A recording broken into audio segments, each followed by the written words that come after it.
Mga sir, asawa yung kinuha mo, hindi katulong. O teka, ulitin ko, baka medyo hindi mo naintindihan eh. Asawa yung kinuha mo, hindi katulong. Mga madam, tama ba? Tama ba? Ito minsan nagiging problema pag tumatagal na sa relasyon eh.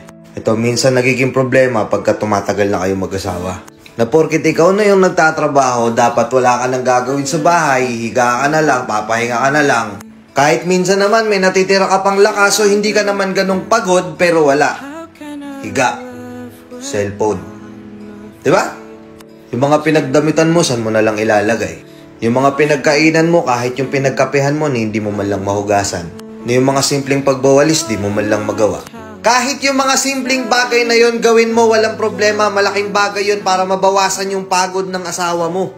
Mabawasan yung pagod ng asawa mo na araw-araw nililinis yung kaharian mo. Oo, paghuhugas lang naman yan eh. Pagwawalis lang naman yan eh. Paglalaba lang naman yan eh. Pag-aalaga lang naman ng bata yan eh. Nagluluto lang naman yan sila eh.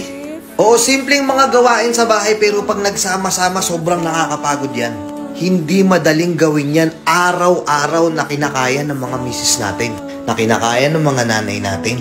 Tapos yung iba, sasabihin pa, yun nga lang gagawin mo eh.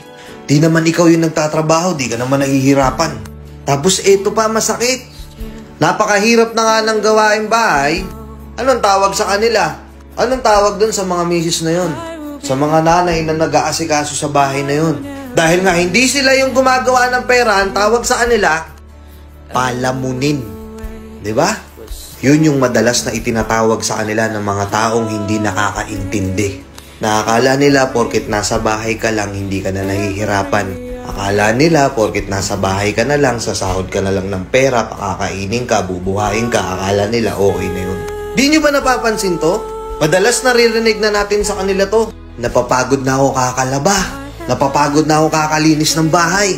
Napapagod na ako katutupin ng mga damit nyo. Hihilain nyo sa ilalim. Hindi nyo muna iangat yung mga nasa ibabaw.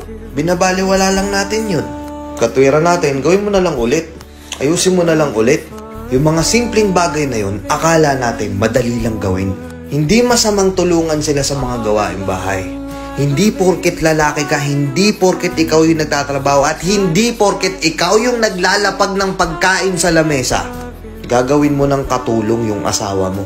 Kasi inuulit ko, hindi katulong yung kinuha mo. Asawa yung kinuha mo. Partner yung kinuha mo.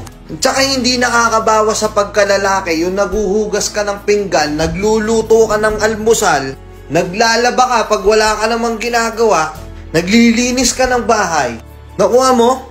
At yung mga putang inang chismosang kapitbahay na akala mo naman alam nila kung ano yung nangyayari sa loob ng bahay nyo.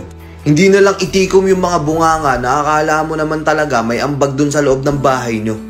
Sasabihin pa ng mga yung asawang babae doon, asa na lang sa mister, mga palamunin lang naman, binubuhay lang naman, wala namang ginagawa, nasa bahay lang naman. Tang-inan yung mga chismosa kayo.